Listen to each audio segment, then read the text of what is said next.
Bonjour à tous, je vais vous présenter ma première vidéo du blog Simon Mode de Vie. Là, je vais vous présenter les travaux que j'ai fait à la cave, là où il y avait notre cuve à fioul. Bonjour Frédérine. Salut. Allez, c'est parti. Donc voici la pièce en question, l'ancienne pièce où il y avait la cuve à fioul. Donc Simon a déjà bien avancé dans les travaux, mais je me suis dit que ça serait plus intéressant si c'est lui qui vous expliquait tout ce qu'il a fait. Donc je vais le laisser voir ça avec vous. Donc Simon, tu as commencé par quoi dans cette pièce? Le plus dur, ça a été d'enlever la cuve à fioul. Ouais, donc ça, on a fait appel à une entreprise. Tout à fait, parce que là, c'était trop compliqué pour moi, pour mes compétences. Donc là, il faut imaginer que la cuve à fioul, elle était tout ici. Ouais. Là. Et puis à la place du mur. Donc là, c'était une grosse cuve à fioul. Alors, 3000 litres. Ouais, pour eux, c'est une petite, mais pour nous, c'était énorme. Ouais. Et il faut imaginer qu'à peu près ici, donc là, il y avait un mur qui fermait la pièce, quasiment au ras de la fenêtre. Donc là, il y avait une cloison qui fermait la cuve à fioul, et là, c'était encore l'ancien garde-manger. Oui, exactement. J'avais beaucoup de place à l'époque. Voilà. Le premier travail, ça a été d'enlever cette cuve à fioul, et après, de casser le mur. Alors, je me permets juste, parce que la cuve à fioul, si je ne me trompe pas, ils ont passé la matinée et ça nous a coûté entre 1000 et 1300. C'est ça. Parce qu'ils nous ont racheté le fioul qu'il y avait dans la cuve. Et c'est compliqué parce qu'il faut dégazer, il faut enlever le fioul, il faut dégazer, il faut qu'après eux ils fassent recycler le fioul, etc. Donc c'est quand même assez technique. Moi je l'aurais pas fait avec moi. Et en plus, ils n'ont pas eu besoin de casser les murs parce qu'ils l'ont fait à la meuleuse. Sinon, il aurait fallu casser ce mur-là qui donne accès à l'extérieur. Ils l'ont découpé sur place. Donc ça, que c'est vrai, c'était drôlement pratique parce que nous, on n'aurait pas su faire.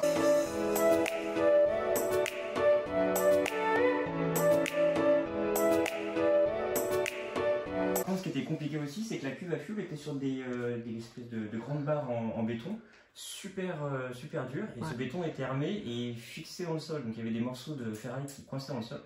Donc impossible à casser au marteau et au burin. J'ai essayé au perforateur, impossible. Donc heureusement, on a deux amis qui nous ont prêté un vrai marteau-piqueur. Ouais. Et là, effectivement, en 1 heure de temps, c'était réglé. Merci à Marc d'ailleurs. Ouais, merci à lui.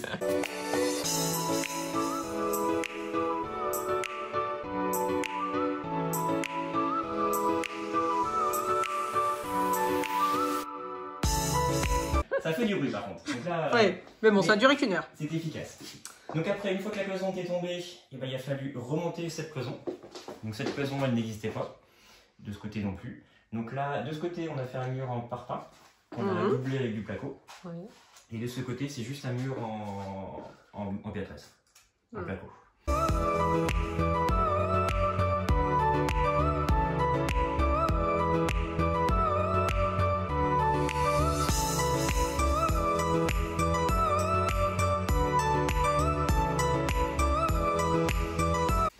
Parce que tu nous as mis de l'électricité ici en plus. Là, j'ai amené l'électricité par du compteur directement là-haut.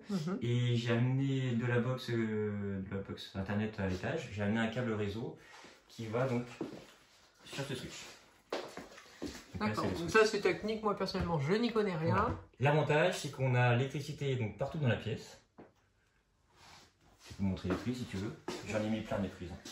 Parce que ça sera une pièce où, on va dire, réservée à Simon, parce que c'est là où tu vas mettre tes jeux vidéo. Oui. Donc du coup, il fallait des prises pour pouvoir brancher les futures consoles, tout ça. Donc après, on peut parler de ce que tu as fait en premier, à part monter les cloisons, c'est-à-dire mettre du placo. Oui. Donc là, pareil. Donc sur tous les murs. Placo sur tous les murs. Ouais. Tout à fait.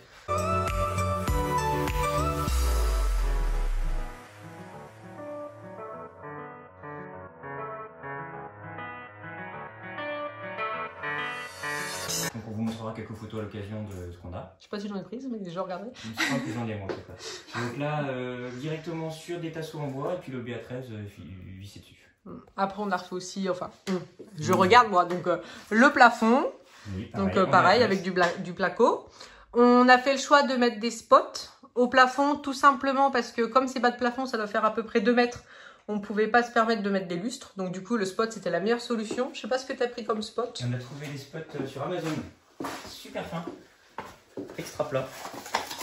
Donc l'avantage c'est que il y a à peine 3-4 cm d'épaisseur, on branche et c'est pratique. Et ça change quoi par rapport aux autres? Quand c'est des ampoules, rien que les ampoules, faire ça de haut. Alors, enfin, pas les ampoules normales, mais les ampoules GU10 qui font un peu spot. Rien que l'ampoule est comme ça, donc plus la douille, il faut bien 10 cm. Donc il va falloir casser le plafond. C'est ce que Rémi a fait. C'est ça, ou creuser. Donc là, c'était pratique et Petite anecdote, j'ai compris la douleur des souris. Je me suis pincé les doigts au moins 3 ou 4 fois en les mettant les enlevant. Et donc la trappe souris, c'est moche. Et combien? Tu te souviens du prix ou pas? C'est 30 € les 6, je crois. Oh, ça va. Ouais. Et on en a mis, donc il y en a 2 ici, 2 ici, 2 là et 2 là. Donc là, on s'est amusé. Tout est par Par zone. Ouais. Donc là, c'est la zone télé. Et de ce côté, je sais pas si tu verras avec la lumière. Attends. Et de ce côté, donc le début Ouais. et la fin. Voilà. Le fond de la Tu rallumes la fin? Voilà. Parfait. Donc ensuite, dans cette pièce, on a décidé de mettre le canapé ici. Donc on a laissé la longueur parce que plus tard, on pense acheter un convertible. Là, c'était pas nécessaire. C'est le canapé que j'avais dans mon ancienne maison, canapé qu'on avait eu chez Ikea. Tu crois? Il me semble. Hein. C'est du simili-cuir, ça va pas être du vrai cuir, parce qu'il n'avait pas coûté super cher. 500 €, je crois. Aucune idée. Par contre, il n'était pas comme ça. Hein. C'est juste mes travaux qui ont un peu sali. Parce qu'on a voulu le rentrer avant, parce qu'on avait peur qu'il ne rentre plus après, une fois qu'on avait fait l'espace. Donc c'est pour ça qu'on l'avait descendu tout de suite. Alors, après, concernant la télé, on a fait le choix de l'encastrer dans un mur, que Simon a fait en BA13. Il y a une heure de près, là. On va vraiment bien. Donc c'est vraiment encastré dans le mur. Hein. Il n'y a pas un socle. Donc c'est vraiment super beau. Donc là, on voit qu'elle est vraiment pas épaisse, la télé. Ouais. Alors qu'en vrai, hein, elle fait ça l'épaisseur. Ouais, c'est parce que c'est vraiment inséré dans le mur. Ouais. Et on a fait ce choix-là parce que comme je voulais absolument que le canapé soit ici, je voulais pas d'un meuble télé pour que les fils dépassent. Donc du coup, on a fait le choix d'un mur, mais je voulais pas un mur qui monte jusqu'en haut. Tout simplement parce que je voulais pas que ça rapetisse la pièce. Donc là, ce que Simon va faire, donc là, vous voyez, il a mis du bois. Il va m'en remettre 2-3 ici. Et il me mettra des étagères, donc pas alignées, où il me mettra des petites figurines en déco. Mais je veux vraiment que quand on arrive de la pièce, on voit l'espace pour pas que ça rapetisse la pièce. Donc ça, pour moi, c'était très important. Sinon, je vais vraiment avoir l'impression que ça rapetisse. Donc voilà. Après, en peinture, on a fait du blanc cassé.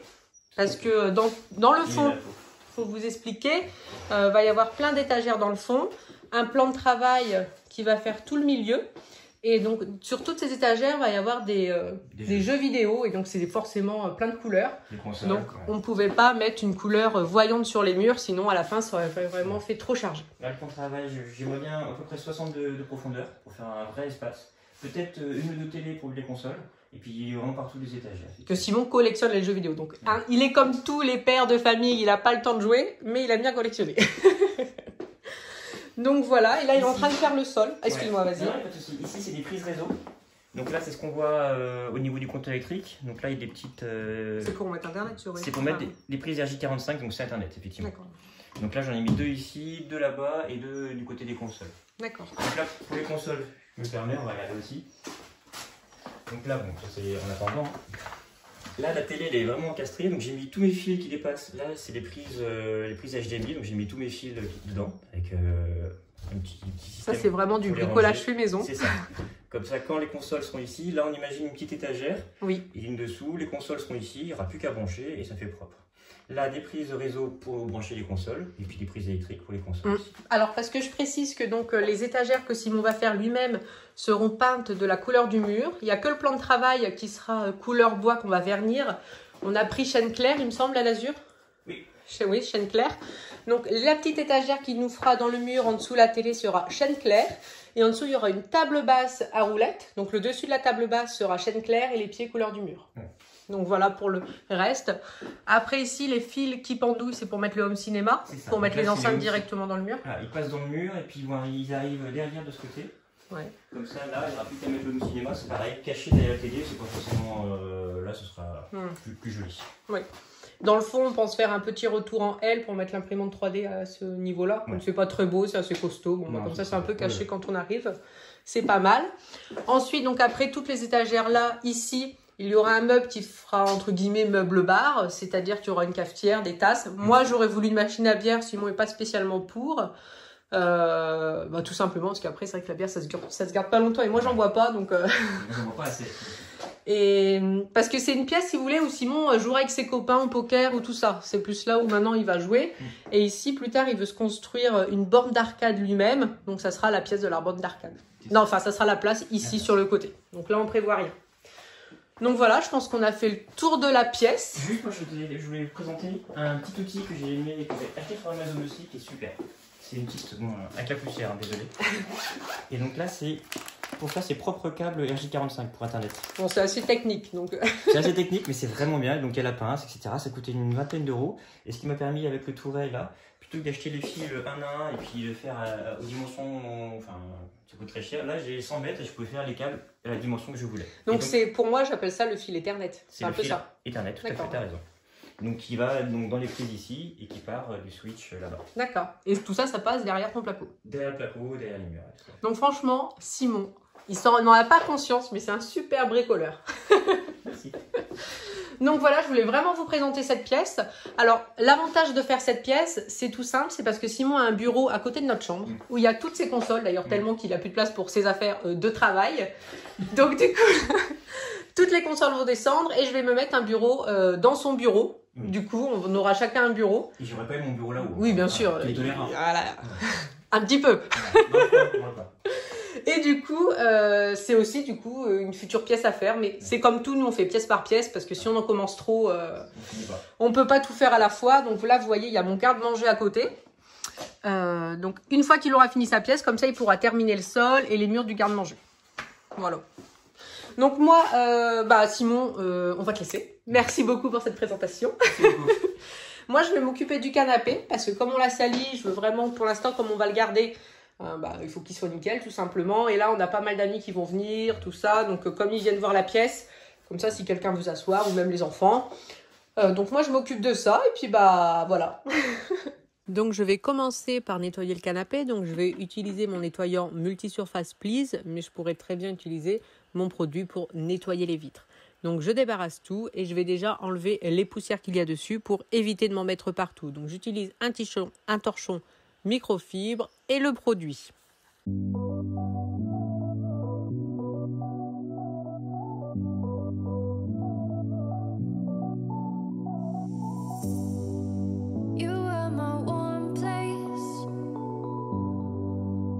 Ensuite, je vais passer un coup d'aspirateur.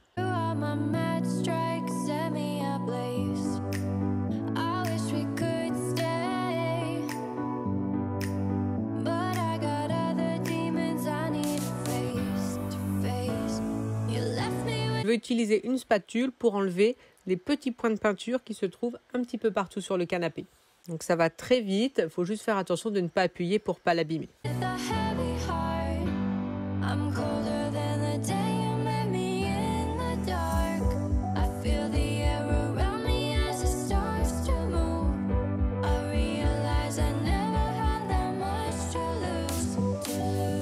Je remets un coup d'aspirateur parce que forcément, quand j'ai enlevé les points de peinture, c'est tombé. Et pour nettoyer toutes les petites jointures, j'utilise une brosse.